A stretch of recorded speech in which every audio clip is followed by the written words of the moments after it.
Measuring the internal temperature of food on a regular basis is paramount. You need to monitor the fridge or the freezer temperature plus the food temperature because the core temperature might not be precisely identical than the fridge or freezer temperature.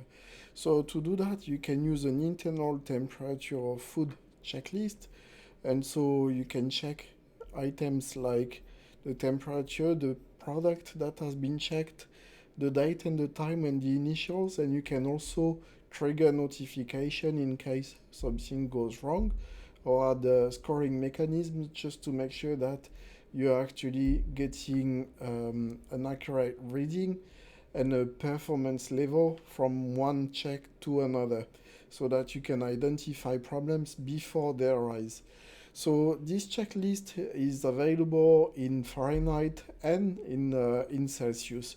You can easily customize it to match your own needs. For instance, in this one we have display case, cold top prep cooler, reach-in cooler, and walk-in cooler. You can easily duplicate a section and add a new check. So once you've done that, you will be able to schedule it and log data on the fly from any device from the task dashboard and create a dedicated report that will highlight any non-conformities if there are any, and they will always be there in case you have an inspection.